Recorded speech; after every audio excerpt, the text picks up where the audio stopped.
Hey everyone, we're about to start now, so please grab your seats. Um, hey everyone, please take a seat because we're about to start in a few minutes. Grab your pizzas and drinks and take a seat.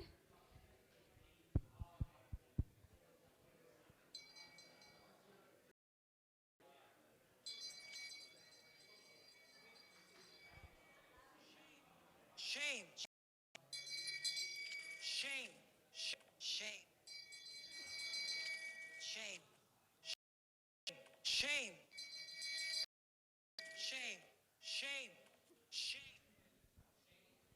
Shame. Shame if you are not sitting down by 10 seconds. Shame. Shame. Shame. Shame. Shame. Shame. All right. Welcome to Cocoaheads number 33. This is the first Cocoaheads meetup of the night, the first one in 2020. My name is Nabila, and I'm going to be the MC, also the primary organizer of the event for the night. And if you notice, some of you will be wearing red stickers, and some of you will be wearing blue stickers. So the red ones are the organizers of the night. So if you have any questions, feel free to ask us, anyone who wears the red ones. And if you see anyone with the blue stickers around you, they are the newcomers. So if you see any newcomers, please make them feel welcome, because probably they don't know anyone in here. And don't make them feel awkward. Yeah, so welcome. Okay, no one's clapping. Okay. Yay! I'm going to walk through the program of the night. So the first one, obviously, is the introduction slides, which I'm doing right now. And for our first presentation, it's going to be by Rob.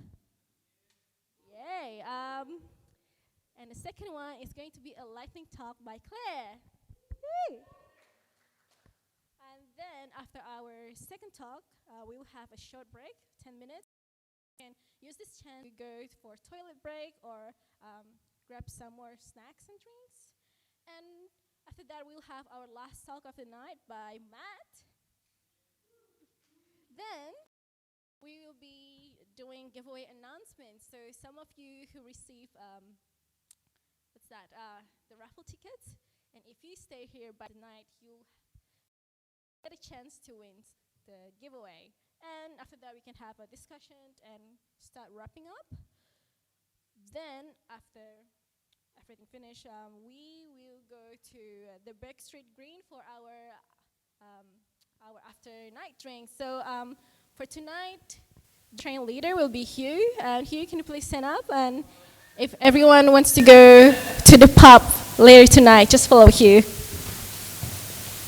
For this month, we have some upcoming events for Melbourne Cocoaheads. First one is Hack Night. It's going to happen in Cognizant. It's on Wednesday next week, 6 p.m. And we also have Drinks Night. It's happening in Captain Millville on Tuesday. And also Ennis Breakfast. Oh, some of you may not know what's the difference between Hack Night and Drinks Night. So during Hack Night, there will be no alcohol. So people go there, bring their laptops, and bring their own projects that they want to work on. But on Drinks Night, the purpose is mainly for social. So you'll have drinks, and you don't need to bring your personal projects. Basically, you can come and rant or rumble. And as breakfast, the purpose is similar to Drinks Night, but it's happening early in the evening. So for some of you who are like early riser, and you can go to the Ennis breakfast.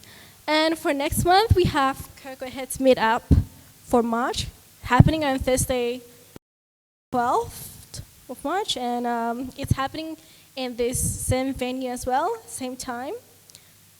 And to check out more upcoming events, you can look at our Meetup page So Melbourne Cocoaheads or GDG Melbourne.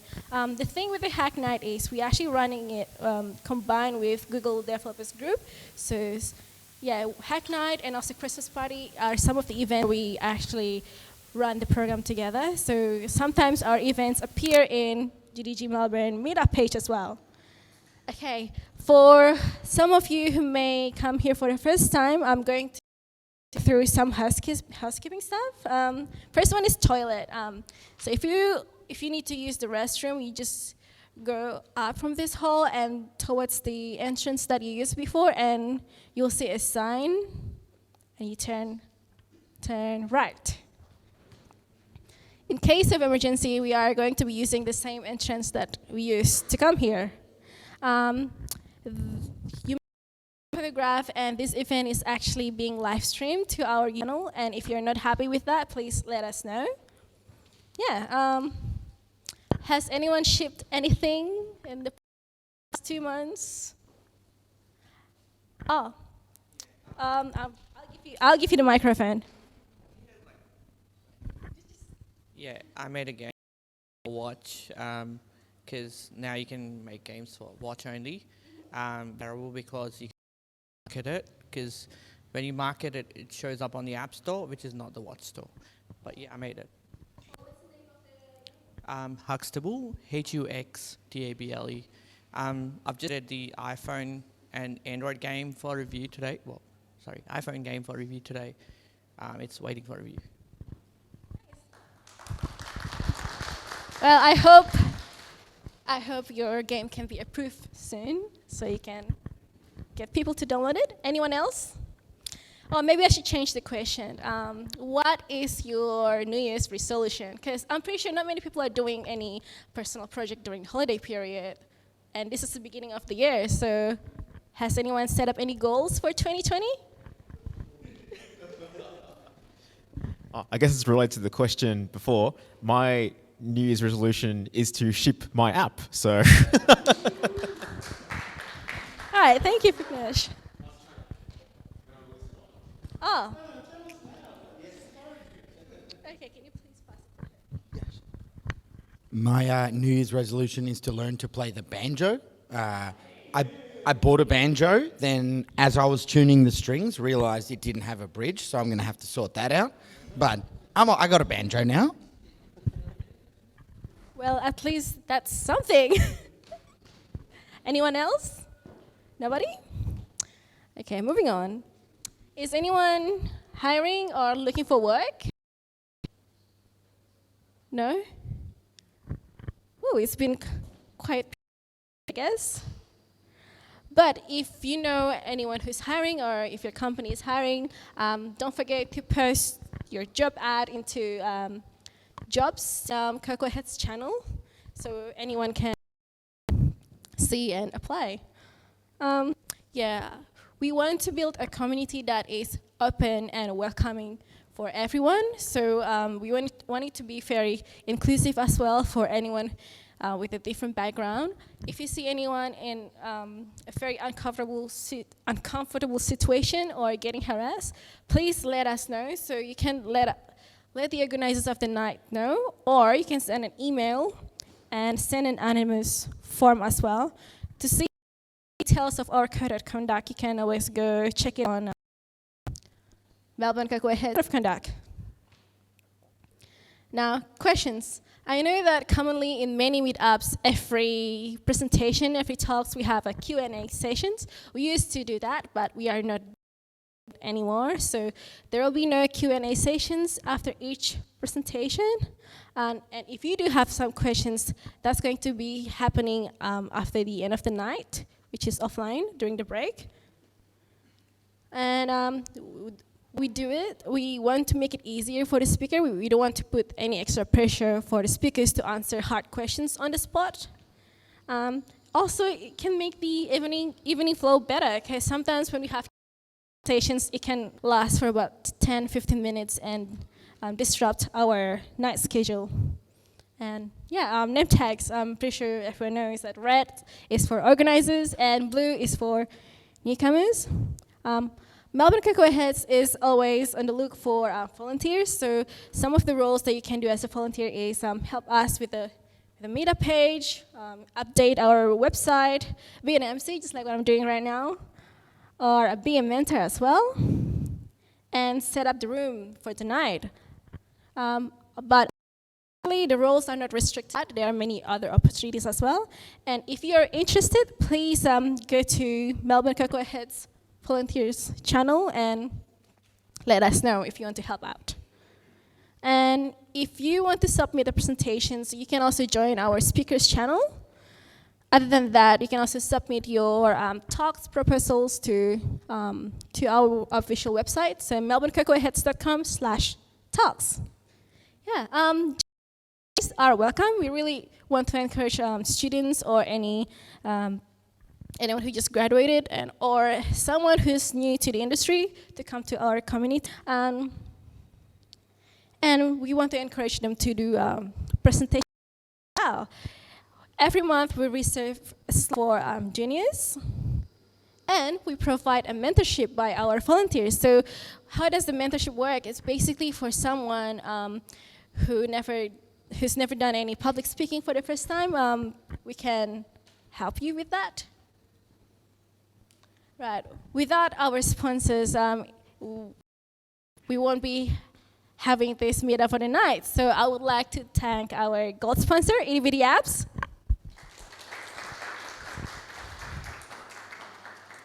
Our silver sponsors, Latitude and Cognizant.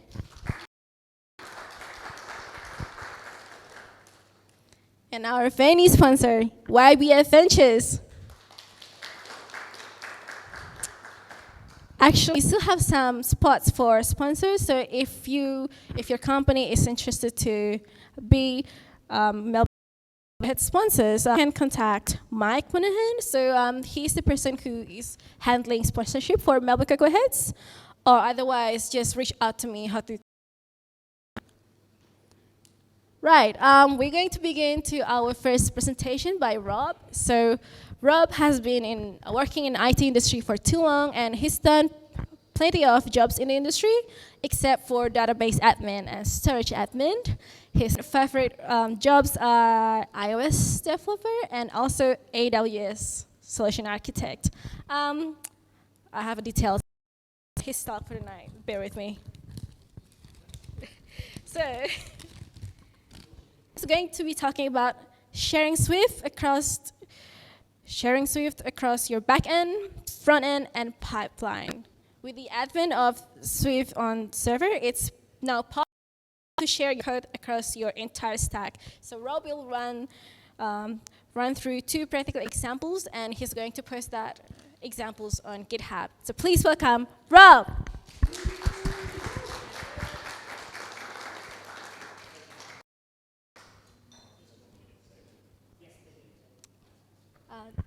Do you need the microphone? Okay.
We can hear you.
Is shared between both the back end and the front end and the cloud. It all runs under Swift on Linux as well.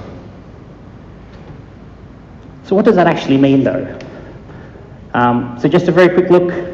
This is the app that I'm building on the right hand side, and on the left hand side is part of the DSL that's used to draw that or to render that, to pass it through. And it probably looks a little bit like Swift UI. And that's because it was rebuilt in June of last year when view modifiers and function builders came out. So it does align closely to what you can do with Swift UI these days. So that's one more basic example. Here we have describing an object, a screen that describes an object from an API. And the key thing is that the front end, the iOS and the macOS apps, know nothing about the API. Nowhere in that code itself does it know what an instance is. All of that's done on the back end in the desktop.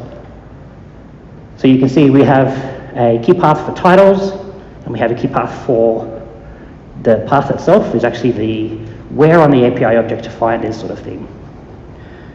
And so that's what the build and test does. It compiles it all down, validates that all of the key paths are correct, that we can't make a typo or we've got the wrong path or it's the wrong type.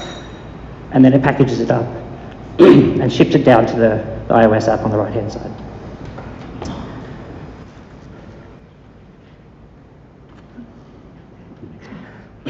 So that's great, but that's probably irrelevant to most people in this room, right?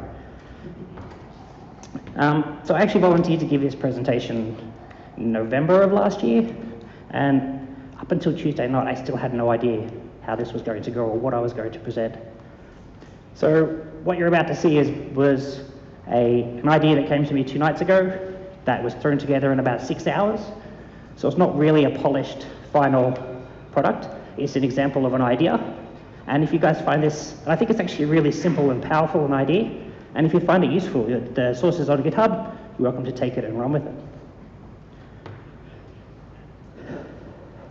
So let's take a look at a very simple, in this case is a Swift UI view. It applies equally to UIKit, AppKit, whatever you're building. But you'll see that it's quite common to scatter configuration stuff throughout your code. It might be titles, it might be padding numbers, anywhere you've got a constant or a magic number. This is, well, it's not really a code smell, but we could do this better. Something that we've discussed on Slack, this has happened a few times now, is the suggestion that we take all of those magic details and we put them at the top of the file in the constants enum so that you can easily reference them. Also very good, this is actually the pattern that I've been using as well. So let's add some complexity to this because everybody loves adding complexity, right? What if we centralize it? What if we put all of that off into its own config file and you just reference it from there? What happens then if we wrap that in a Swift package? So now we've added the complexity of having to bundle our Swift package in with the app bundle. We haven't really gained anything. Publish it on the App Store, we're still using code all the way through. But what happens then if we make that package codable? What happens then if we just publish that package to an S3 bucket or to a website? And then we just pull it down into our app at will. So with a very simple change, we can go from having all of our configuration information bundled into the app, we put it into a separate package, and we can deploy and consume that package separately from the code itself. And now you're sharing your code between your front end and your back end. So I'd like to announce FOF, which is available today. Woo! And I'm going to get the pronunciation wrong for the rest of the night, I promise. But, so Thoth is the Egyptian god of wisdom, who was worshipped by the Greeks as the source of all knowledge and truth, which is exactly what we want in our configuration, right? The source is all there. As I said, it's very basic. It's probably, to do all of that, it's probably around 40 lines of code. And it was thrown together in about 6 hours or so. But what you do then is you bundle and ship your configuration as part of your app. But then at a suitable interval, you can refresh that config from the website, which means that if you need to make a config change, you can do so outside of your regular app deployment release cycle.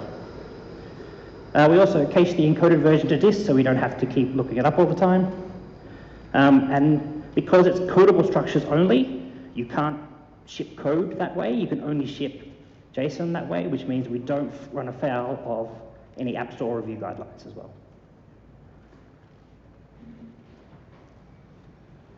So with that, just do a quick demo.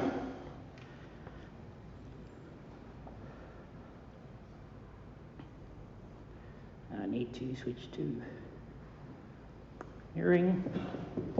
Watch everything break. Sweet.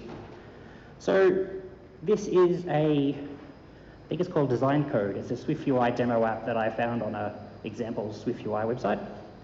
We just build and run that so we can see what we're looking at. Is that big enough for everybody? Can everybody comfortably see that? I don't think I can zoom the simulator very well, but. So if we look at our very simple courses app, it's literally one page, it has a modal, that sort of thing.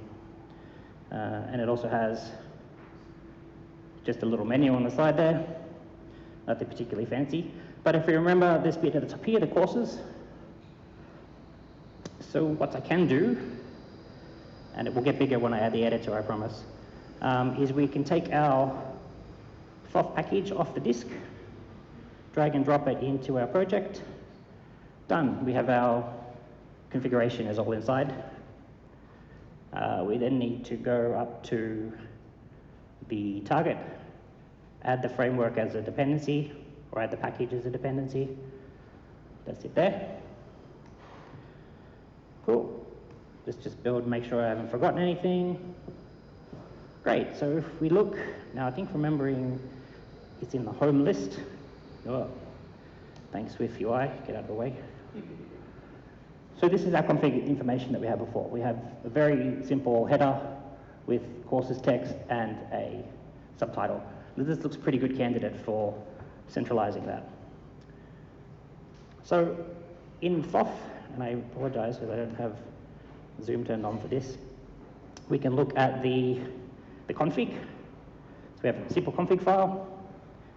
So let's create, so what I usually do, or what I've decided is best practice in the last 24 hours, is to mirror what you do in your app inside the config, so you've got the same paths for simplicity.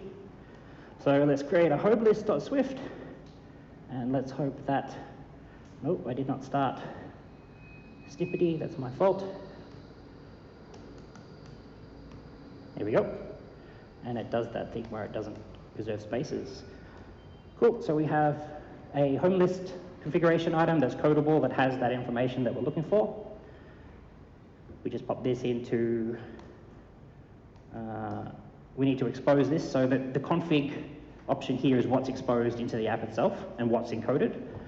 So if we then, oh, there we go. So we populate that. And then back in our home list, we can, now because it's Swift UI and everybody loves Swift UI, we need to, I'm jumping ahead of myself again, so we need to import our config library FOF. Then we need to add our observed object. So we now have an observed object that has our config in it, which means that our Swift UI code will react to any changes that happens in the config file. Why would it change? If it happens to do a hot reload off S3 and the configs change, it will reload the views live. Cool, so that's all there. Dun, dun, dun, dun, dun. So we then go into our text here and we can say self.config dot, wait, got to rebuild. Thank you, Swift. Dot home list dot title and self.config dot home list dot subtitle. So hopefully this should build and everything should be good. Yay. So just to prove that that does actually work, if we update the home list to say, my mum, and we insert a witty subtitle, because I couldn't think of one. Oh, I can't even type. No, we got too excited. So let's build and run that again.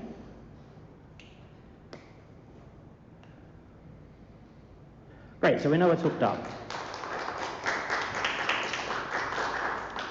There's going to be an interesting bit coming up in a minute because I haven't tested my internet access, so let's see if that works or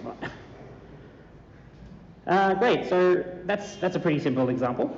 Let's add one more slightly complex example. In our home file here, I didn't write this, it's not mine. We have our menu, the menu details. So that seems like another good candidate to throw into config as well. So if we go into home list, let's create a menu.swift. Let's see if my pasting tool is working. It is working. So I've just replicated what was in the app itself, inside the UI, into the config. Everything here is codable. And there's a very good point here that everything is a public var. Because if it's not public, your app can't see it. And if it's not a var, it cannot be overridden by codable. When you pull down that file from the internet, it's going to ignore anything that's a constant or that's immutable. So let's expose that there by adding a menu to our config. Then go back to home.swift. I haven't forgotten this time. I didn't even advance the paste buffer. Need to import FOF. If anybody has a good paste buffer for demos, I'm really keen to find a better one. So we can delete all of this now, like we don't need any of this at all. What we're going to do again is add in our config as an observed object. We can delete that too, because it's not going to resolve. And then we can replace the menu there with, go to build, menu.list. So let's build and run that. Check if the menu loads. What happens if I then go in and remove one, say we don't like our team anymore.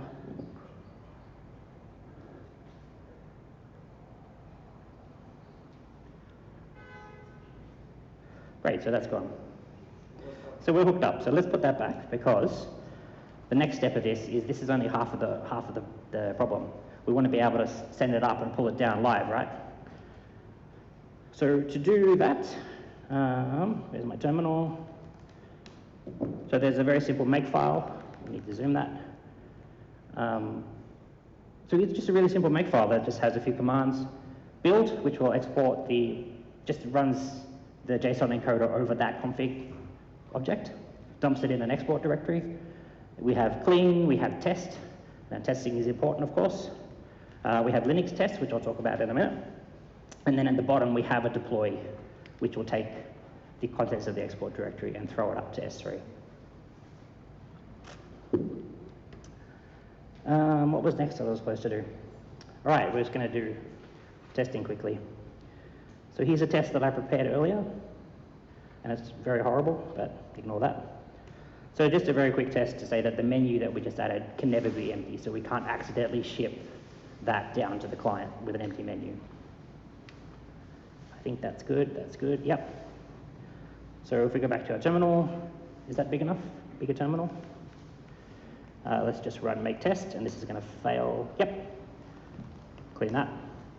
It's left over from a previous build.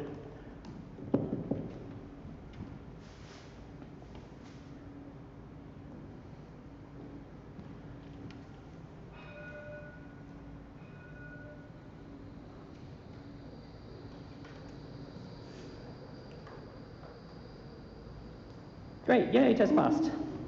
Our menu is not empty. So the other things that we have there is just the straight make build, which writes out the config to the thoth JSON. So you can see there's no real surprises there. It's really just straight encodable. Whoa. And then we can, and this is, we pray for internet connectivity, make deploy. Yeah, it worked. Cool, so we now have an online copy of that exact same config. And I would reload that, but hopefully you wouldn't see any changes anyway. So let's rerun this. What have we got here? The menu, cool. Great, so our menu is still there. So what happens then if your product owner comes to you, sweat pouring down their face, holy crap, we've got a problem with our billing, we need to turn billing off. You say, cool, no problem. Calm, collected, you know, at ease. We go in, billing menu, comment out billing menu, jump back over to our terminal, test because we're good people, test pass. So if we then make deploy, so we've now pushed that to the live. Now we cross our fingers.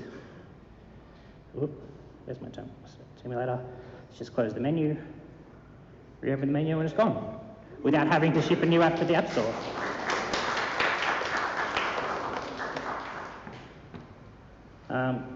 Pretty much running out of time now.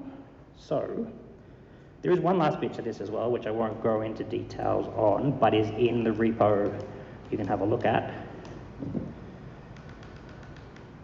Is very simple GitHub action that when you push to the config repo, it runs the tests in a Linux Docker container and then just dumps the file into S3 if it's successful.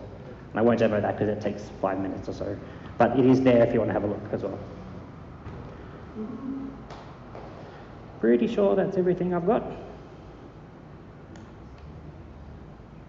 That's it. So source is there. As I mentioned, it's just there an example. It's not really a shipping product. The source on that has the frequency of refresh dialed right down to 1 second, so you probably want to change that. Actually, I'll push that up. That's it. Cool. Thanks, everyone.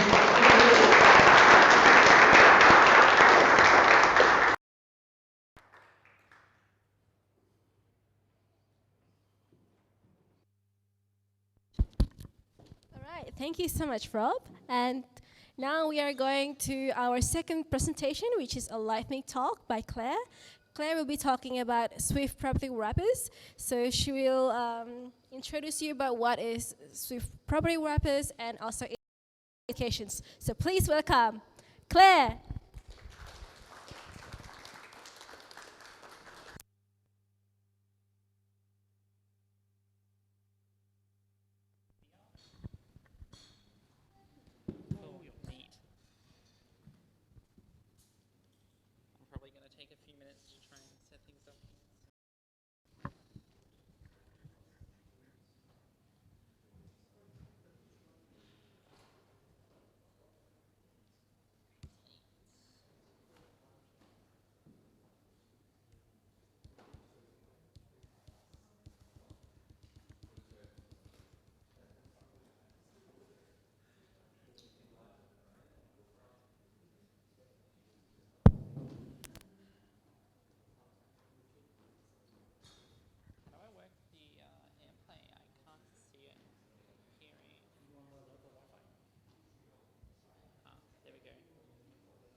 up my screen.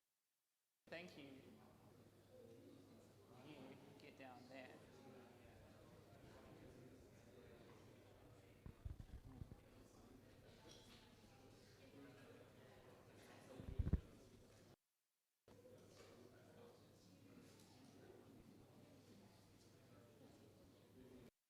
Is that working? That's working. That's good.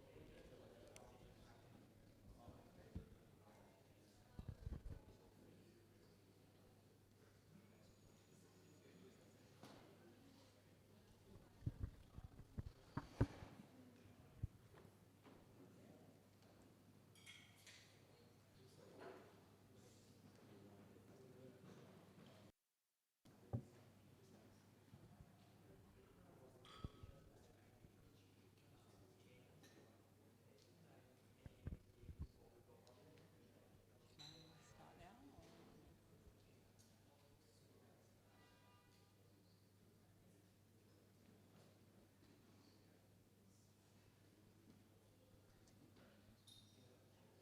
Are we ready to start?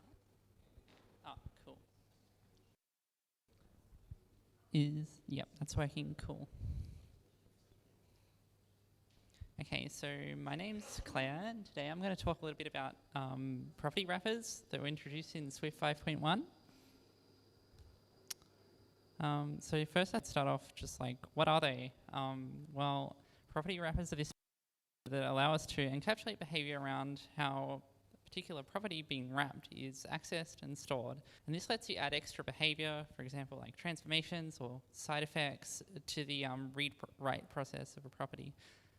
Unlike with property observers or just regular getters and setters, we can reuse like one behavior across multiple properties without having to copy paste the code. You may have seen these before in Swift UI, so like at state, combine has, I think, like at published. I'm not super familiar with those, but you might get the idea. And I've put the Swift dev proposal number up there, so you can look at that if you want to find out more information, like all the implementation details and whatnot.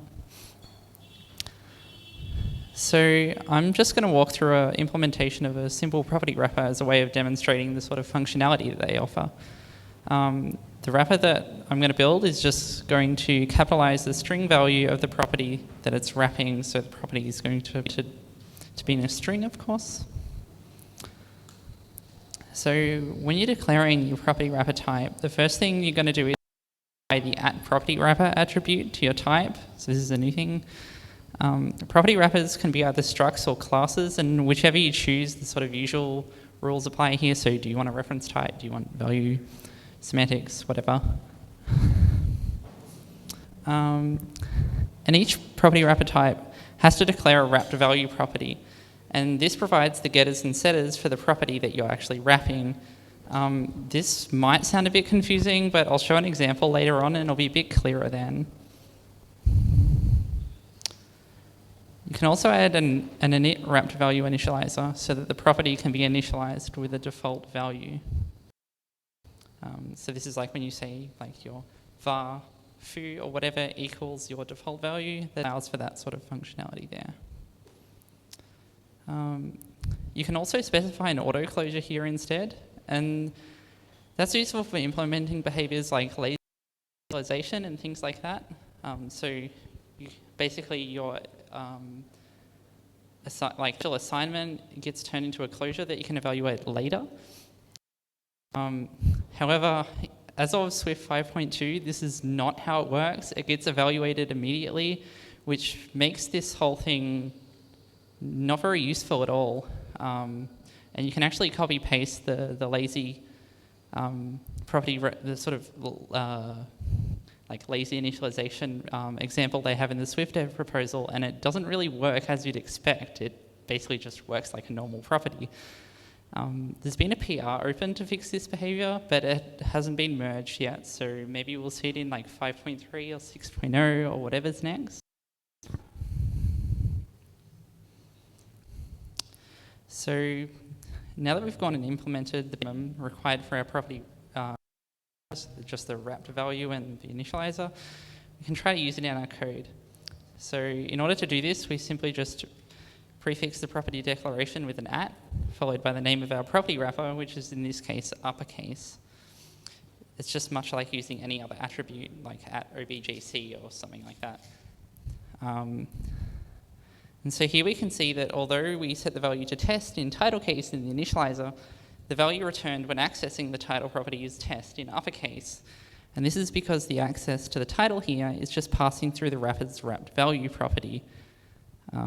You can sort of see here, this is the code, roughly the code that the compiler is generating. So your underscore title is your property wrapper initialized with the default value there. And the title property is simply passing through its getters and setters to that of the property wrapper's wrapped value.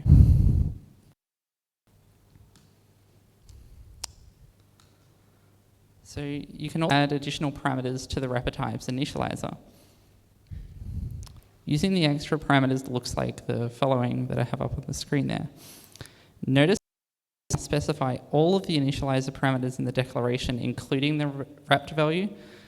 This means that the default value must be specified as part of the declaration, or you have to have another initializer that includes the wrapped value and automatically provides a default value. This does mean that you can't just leave off the default value and leave it up to the auto-generated initializer to handle it. If you want that sort of functionality, you have to write the initializer for the string itself and manually initialize the property wrapper, which is kind of annoying.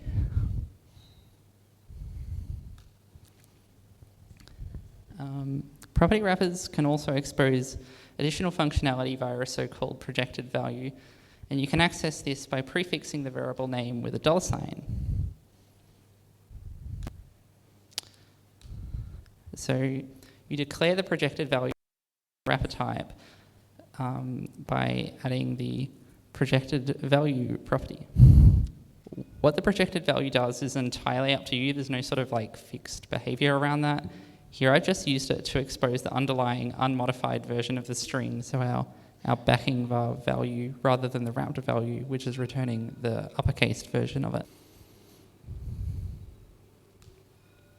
And here's what using the projected value looks like. You can see that the $ title property is the original string we set in the initializer rather than the wrapped property that we're just accessing as normal. So now that we have a rough idea of the sort of functionality of property wrappers and what we can do with them, I'm going to sort of run through some potential use cases. Because this is something I found interesting when I first looked at this feature. I'm like, yeah, this is cool and all. What can we actually use it for in our shipping code? So one of the things that sort of caught my eye when I was reading through the proposal is that when a property wrapper is wrapping a property, the codable sort of decoding step gets handled by the wrapper type rather than the underlying property. So you can use this to sort of customize your decoding behavior on a per property basis without having to write the full from decoder for and manually decode every property in your type. So this is useful for dealing with APIs that might describe their data in inconsistent or non-standard ways in their payload. So like, you might have a field that returns an object when there's one value there, and it returns an array of object when there's multiple values. You might have different date formats, or you might have ones that are relative to 70 in one field and they're relative to 2000 in another field. And you can't really use the date decoding strategy for that because that's going to apply to everything you're decoding rather than just for the single field. You might have Boolean values that are described using like strings, like true or false, rather than the actual values, or you might have them as just 1 or 0, but in code you want to represent them as Booleans like they should be. So implementing decoding and encoding behavior on property wrappers is just the same as usual. You have your init from decoder and your encode to methods. But since the property wrapper type is now initialized init from decoder method, that means you you can no longer have any additional parameters because those additional parameters are on your init wrapped value initializer. But in the decoding, it's of course always going to be calling init from, and you can't really change that. You can't add any parameters. So that's a little bit of a limitation there. I found out you can sort of hack around this by using generics, specifying like a type as a generic parameter for the property wrapper, and then having a bunch of static properties on that have your parameters essentially. It's kind of hacky, but it works. It probably doesn't scale well at all. Here's a sort of demo where I've implemented a little property wrapper that lets you decode a date property with a custom date format. You can see here the short date format is the type I'm specifying in the generic parameters, and it has a date format as its property there, as a static property there, sorry. So here's the code. It's really small. You can't see it. That's fine. Is that big enough? It's good enough. So you can see here I've got this date formatter property from this giant slab of code before. And it gets its date format from that type specified in the generic parameters. And then that format is then used in the encoding and decoding methods, and everything sort of works as you'd expect. So that's just sort of that workaround there. Something else you could do is build like a KVO like observation system. So here's like a little @observable property wrapper that I've put together. So your regular property access works as usual, and an interface for observing those values is described or is exposed by the wrapper's projected value. This is probably similar to how @published works, but I've never used it, so I wouldn't know. There's the code. You probably, it's not very big. It's not important. Another sort of idea I've come up with is you could use it to have like provide a way to access a property from multiple threads safely. So it's just using dispatch queues to sort of synchronize access there. And something else I found just recently while I was looking at it is there's this nice library for specifying validations on the property, and then you can like on the projected value ask it if it's if it's valid, and all the actual validations are in line with the declaration. So I thought that was really neat. That's all I have actually.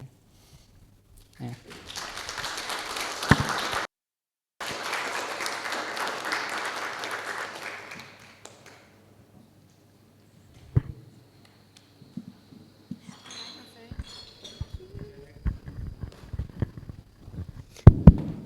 All right, thank you so much, Claire. And now we are going to have our short break. It's going to be in 10 minutes. I mean, the break is going to last for 10 minutes, so feel free to use it for toilet breaks or get more drinks and pizzas. Looks like we still have plenty of drinks, so yeah, I'll see you in the next 10 minutes.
we're going to continue to last presentation, so please go back to your seats. Yeah, so for our last presentation, it's delivered by Matt Delves. So, woo! Yeah. For those who don't know who Matt is, he's an iOS and also Mac OS developer. And he loves solving user problems and loves working on interesting and innovative design that prioritize users. When he's not working, you can find him around Melbourne cycling, looking for tough hills to climb. So for his presentation tonight, he's going to talk about SwiftUI SVG, a love story. So it's like, yeah, it's a pretty catchy title. I wonder what it's going to be about. And the context about the talk, Matt is going to be talking about how to handle images in your app by using SVG and SwiftUI. So please welcome Matt. Oh. Apparently technology works. That is a good thing. A microphone is always good. I'll do this. It's working. I'll use it. Yep. Okay. Hi. So, woo, yay! A few weeks ago, I was in Singapore. This is a photo of my bike in Singapore. Singapore is it is a really green city. It is absolutely amazing, and was there at Conf Singapore. If you get a chance to go over there next year, 2021, do so. Great conference, great bunch of people. The call for proposals is already open. It is going until after Dub, which is a very good thing because Dub changes the world. And yeah, I encourage you all to attend iOS Conf Singapore here. But that's enough of that. So, I am going to be talking about SwiftUI and SVG. And this happens to be a love story, which is really nice. It's cool, it's awesome.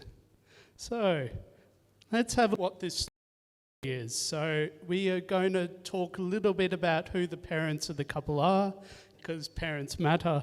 We're going to talk about who the couple are, so SwiftUI and SVG. We're going to talk about how they met, and we're going to talk about their relationship. All that in 20 minutes. I had 35 minutes at Singapore, so we'll see how this goes. Parents of the couple. So as we all know, we need to know who came before, who this couple has come from, and what they're all about. And thanks for the tweets, I get them all on my watch. Melbourne Cocoaheads, yay! First, let's talk about raster images. So there are two main types of images as far as how you draw them, how you understand them. One of them is raster. So raster is your bitmaps. That is different bits of information across the screen. I am going to absolutely butcher this explanation for the sake of time, and I'm sure the people could do it much better than me, but raster is you are drawing by saying the information here is one colour, the next different colour, and so on to make up your image. So it is drawing an image by providing the absolute information of how an image should be. The next type of image is a vector image, and what this is saying, okay, we know that this particular thing here is a square, and we will draw it as a square, and we will say, well, why don't we fill it, say, pink or red or green or purple, and we'll give it a border, we'll give it some rounded corners and stuff like that. So instead of going pixel, we are being a bit more declarative, about our information about how we are drawing the image. And as we all know, being declarative about things is good, because that's what SwiftUI is all about. It is the dealing with large image sizes. So as we all know, when we are dealing with mobile devices, when we are dealing with desktops, when we are dealing with the web, images can become very, very large.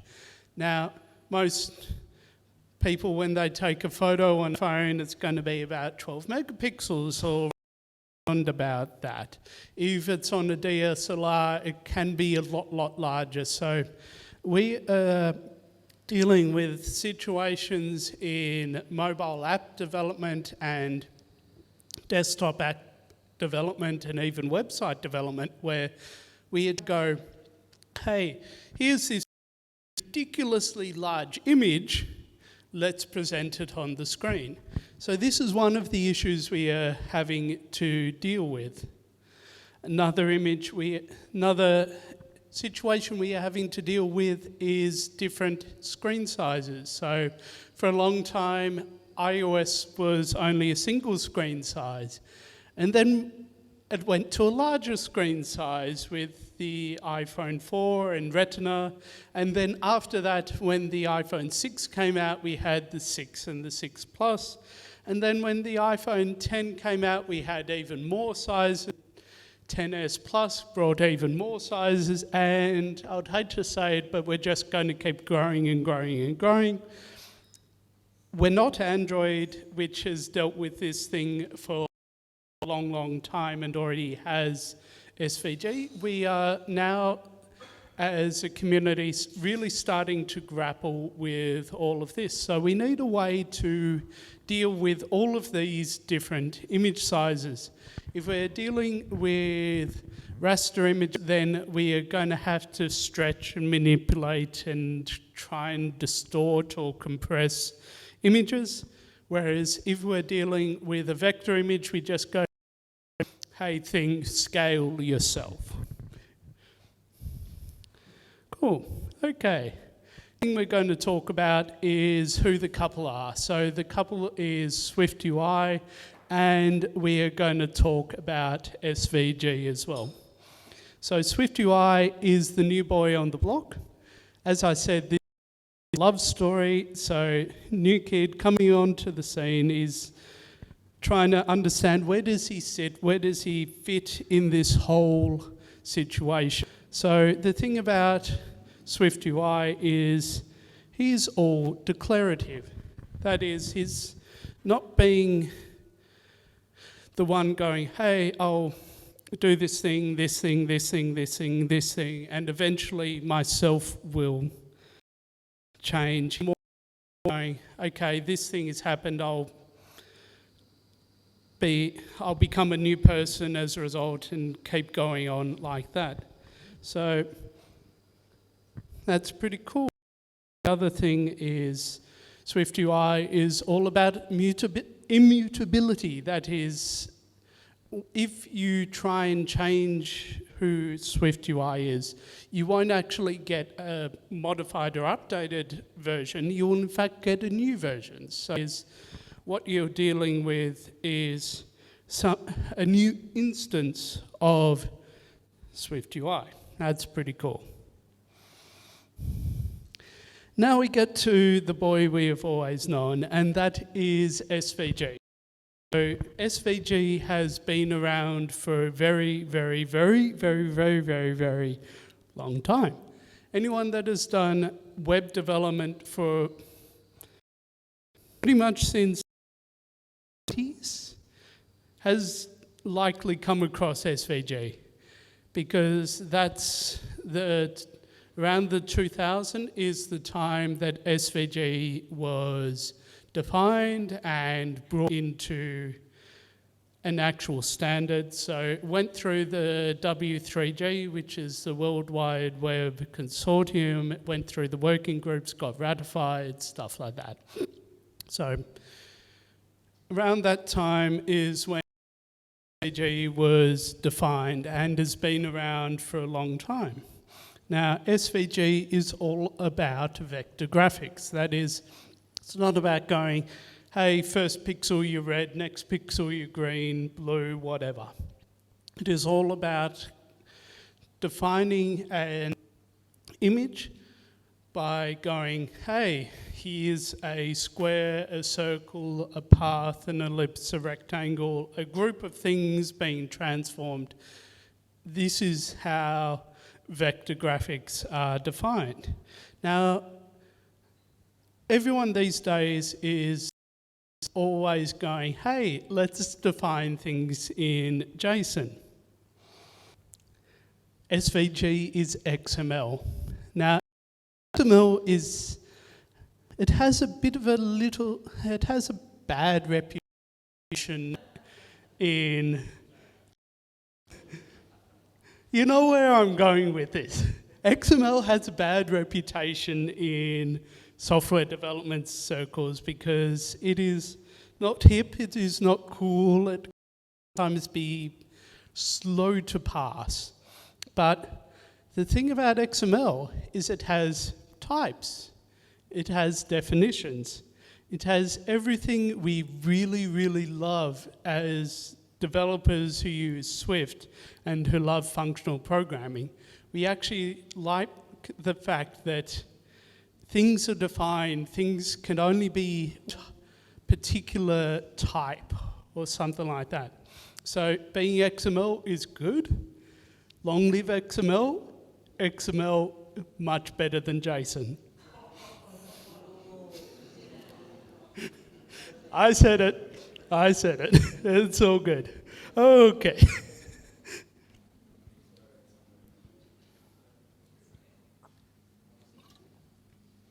Let's talk about how the two met. So we've got these two boys and they are very similar, but they know nothing about each other. So how do they meet? How do they get to understand each other?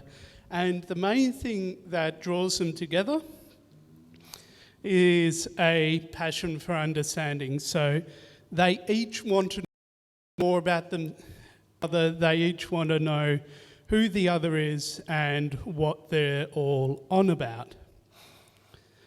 There's also mutual cooperation because you've got two particular boys that are all about drawing from a vector or a well-defined situation, so they're after the same thing. Now, in any good love story, there is always the competition. There are the people that are out for particular bits of affection and stuff like that. In this particular case with SVG, there are other alternatives to SVG that you can use within SwiftUI. One of them is IJSVG, which is from IconJar. Now, this is a very well-behaved SVG implementation. It is one that meets the standards to a large degree. It is all written in Objective-C. No. And it actually uses manual reference counting.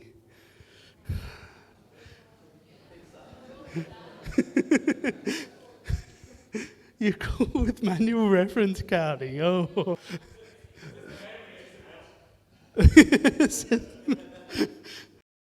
Okay, so for the benefit of the people on the live stream, there was a bit of back and forth and banter about manual reference counting, and there happened to be the remark of, said the man who likes XML.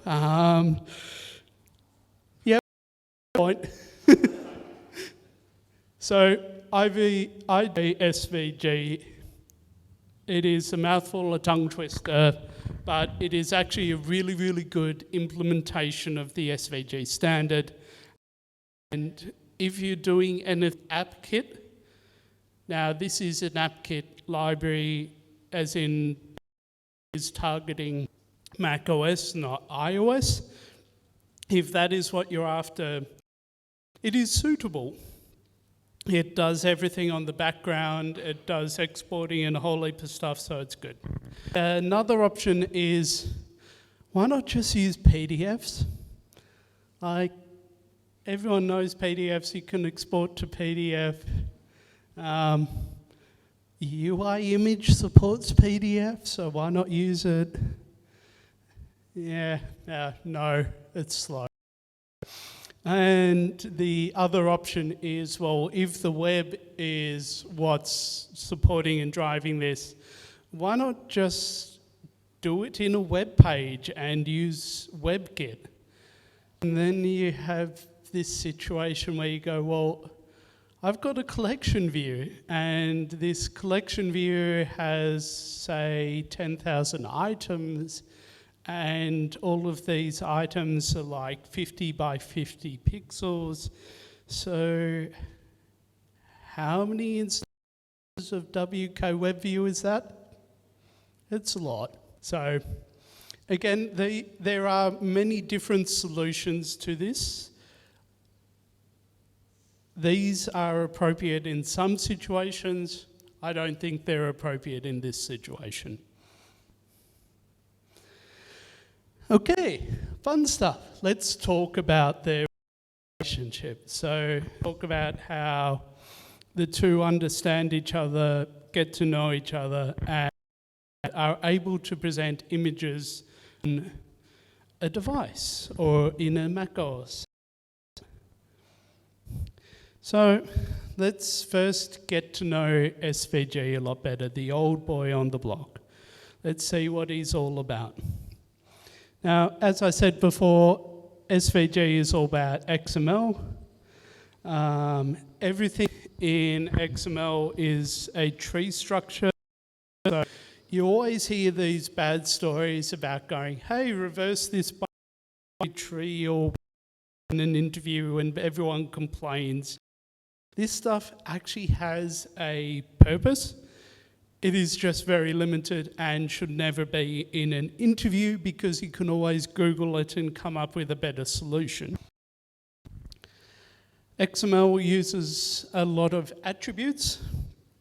So you will say, this node is a circle, and with that circle we have, hey, your center point, your center X and Y, your CX, CY attributes are 10 and 10, just as arbitrary numbers.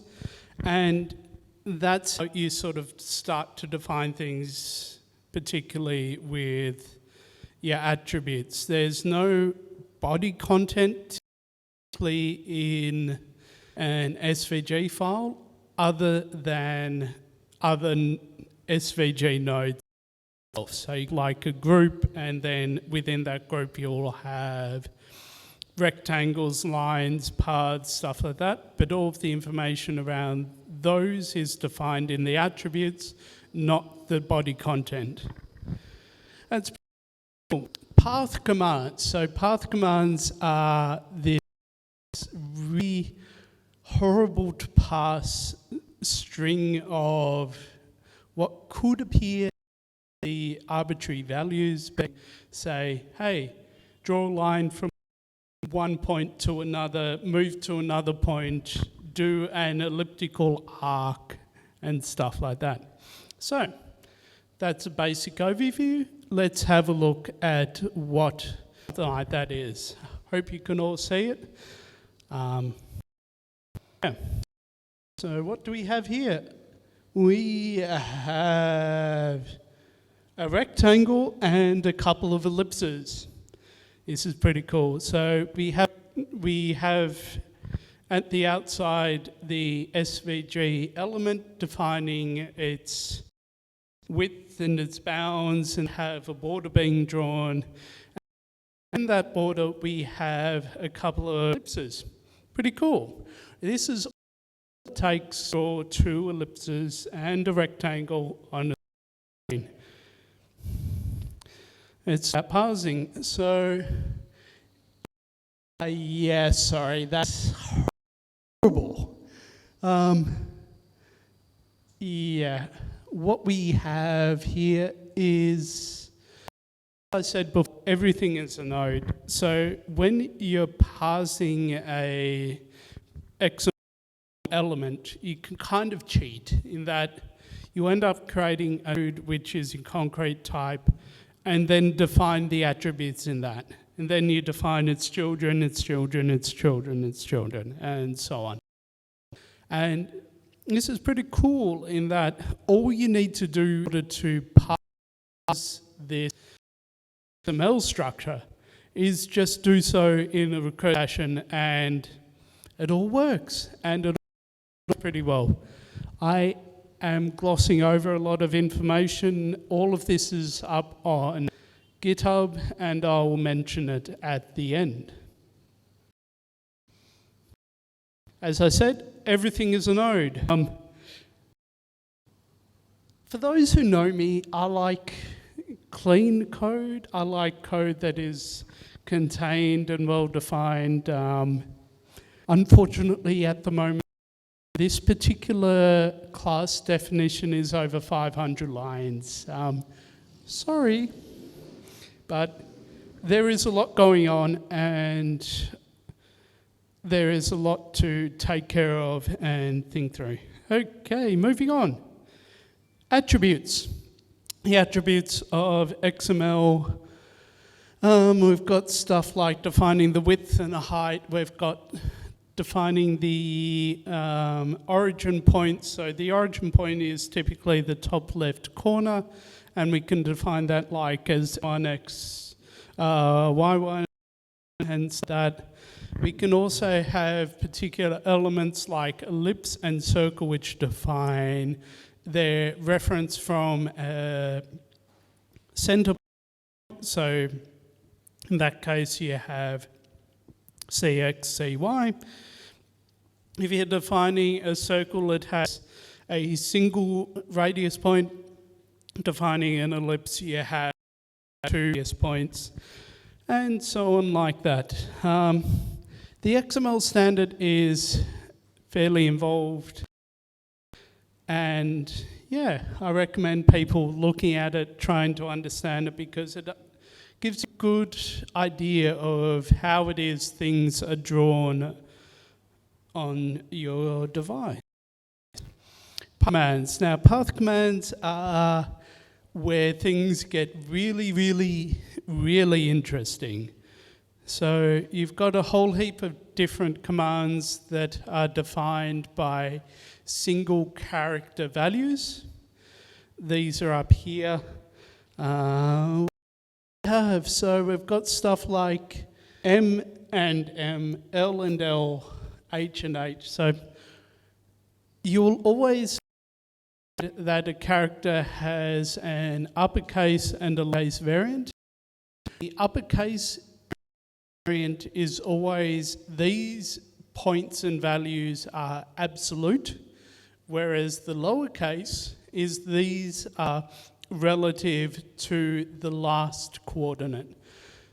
So by these commands, you can do things like move from one point to another, draw a horizontal line, a vertical line, a straight line, a quadratic curve, a elliptical curve, a arc, and a whole heap of other things that make it really, really good. So this is all who XML is. Now we're moving on to something like SVG. So, SVG. And this is more just trying to explain the different types of commands and how they relate to each other. So what I have here is the representation of just moving from a few points and drawing some lines. Again, lines both arbitrary, horizontal, and vertical, and using absolute and relative points. Then you get to things like Bezier curves, which can be fun to try and implement. You have things like an arc, which again have their own difficulties, mainly in how the representation is. If you were to look at that as just a straight series of numbers, you would be interpreting it incorrectly. The reason behind this is some of the values, like when it's 1 and 0, so can make this out, but at the top, you've got like A, 6, 4, 10, 1, 0, 14, 10. The 1 there, not values 1 and 0, they're actually true. And SVG and the commands in particular don't clearly define that there are spaces or usual delineation between values. So you could, for instance, have 1, 0, 1.23, and that should be interpreted as true, false, 1.23. And in that case, this is why most SVG parsing is different based on what library, what web browser you use, because of stuff like this. Fun fact. And then you have something like Z, very simple. This is just saying, hey, go from your current position to your starting position, close the path, and you're done. Parsing this stuff. So, as mentioned, the path commands can be very involved, they can be very complex. There's often a lot of stuff going there. If you say have multiple coordinates after a line, then it means different things like move and then draw multiple lines and stuff like that. So what we need to do is use a scanner, an NS scanner, to just grab all of those coordinates and make sense of them. Again, understanding command. This is stripping out the value like A or M or L or A and making sure we have that as a single value that we can then say this is a horizontal line, a vertical line, or something like that. Okay, we've got an understanding of who SVG is. Okay.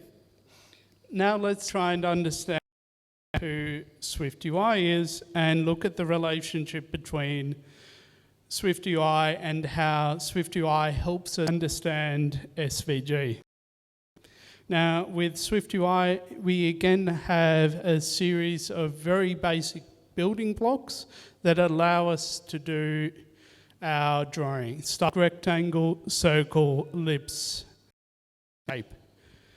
All of these have been around for a long, long time, but they have a bit more prominence in SwiftUI because SwiftUI encourages you to draw things a bit more manually and do animations and stuff like that, which is pretty cool. So let's now look at how we can take the information in SVG and show using SwiftUI. First one is a rectangle. What we're doing here is we are creating a Z stack, which is an arbitrary canvas. In that, we are drawing two rectangles. These rectangles are for the border or the stroke of the then a second one for the fill. We're then offsetting it by the required amount. So with the rectangle, we get x and y as attributes, and that's the offset from 0, 0 to the point where we want to start drawing. Again, we also get a width and a height that we can then use to draw this element. Similarly, with circle, we have our outside circle, which is our stroke, and our inside circle, which is the fill. But this time we are doing a position, which is we are moving the middle point, so the point right in the center of that circle, to the required value, which is specified in the CX and the CY attributes. Ellipse, very much the same, but in this particular case, we have multiple radii that we need to draw from, and we are then translating it and setting its size accordingly.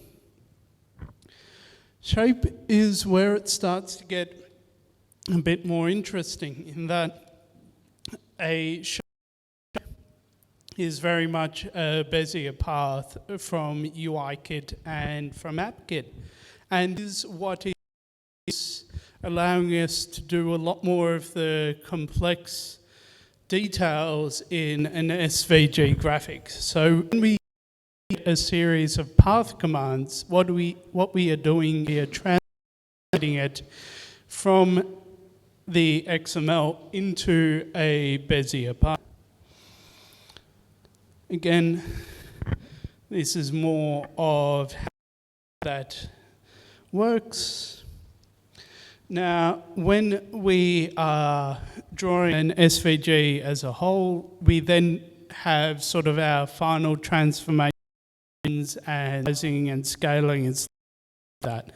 So we've got our container, and then we can do stuff like, we were originally one here, but what happens if we draw it over here and then we rotate it and we scale it down? So stuff like that we can do very easily, and that's by applying a series of affine transforms.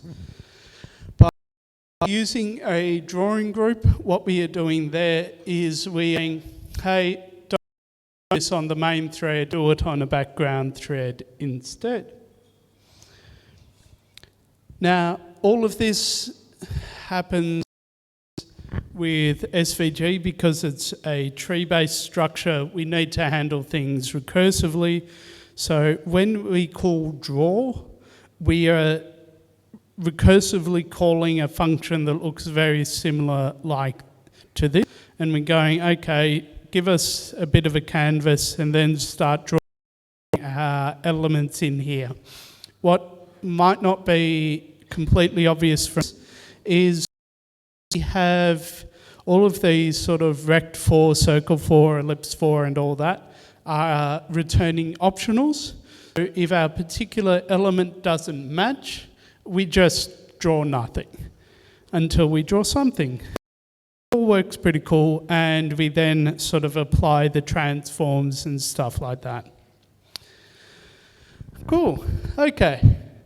That's the basic drawing. Now let's look at something a bit more complex. Let's look at our path commands.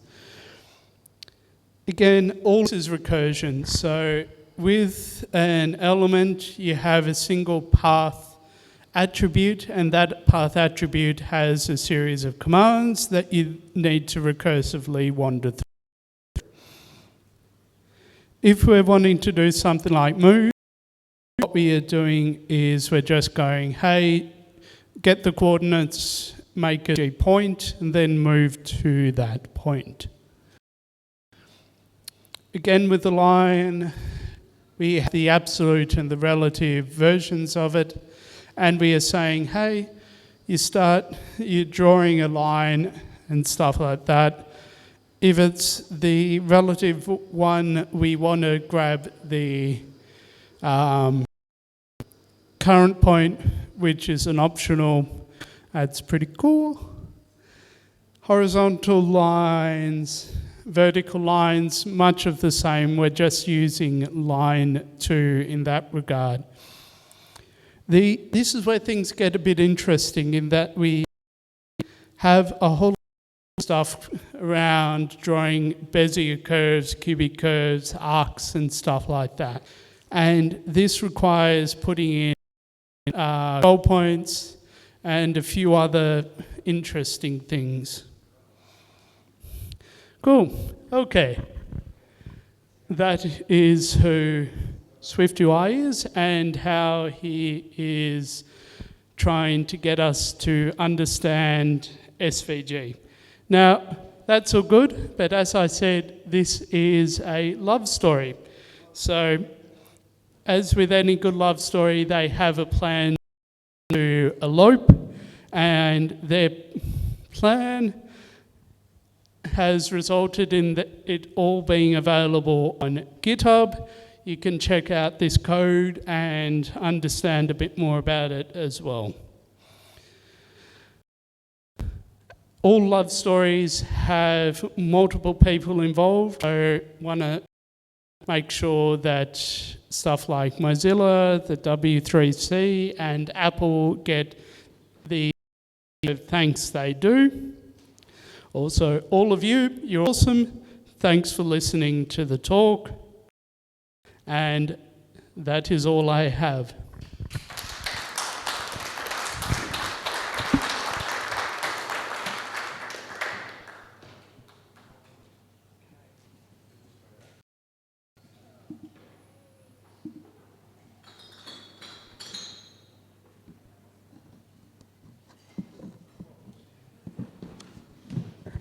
Thank you so much, Matt. And before I wrap up, I would like to thank again our sponsors, Itty Bitty Apps. Yay. Our silver sponsors, Latitude Financial Services and Cognizant. And then sponsor YBF. Well, it's getting late and I wanted to leave, but before that, I'm going to announce the giveaway winners. So let me grab the prize and the raffle tickets.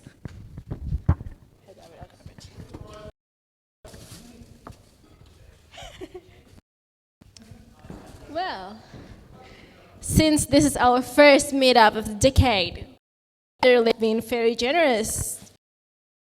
And they gave us 2 technical books. There are 2 different books, by the way. So one of them is Swift Apprentice, and the other one is Advanced iOS App Architecture. So we have 2 winners here. So one will receive Swift Apprentice, the other one will be App Architecture. So the first one, I'm going to get the winner for the Swift Apprentice book. And is B02, sorry. B02. Yay! Please come up to the page to receive the prize and take a photo.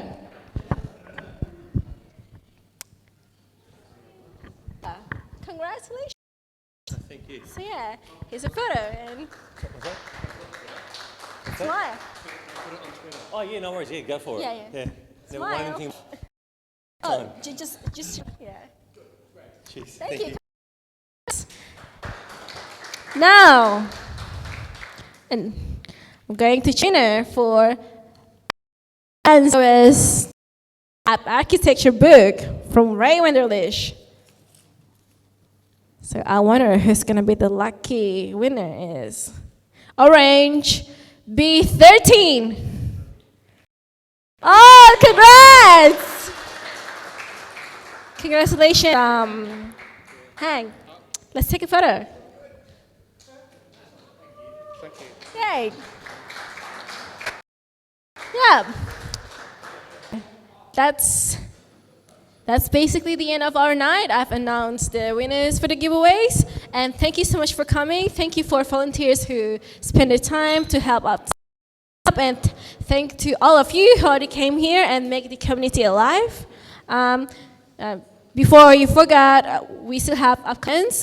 We have hack nights happening next week, drinks night the week after that, and also an NS breakfast. And the next Cocoaheads will happen on 12th of March. Same place, same time.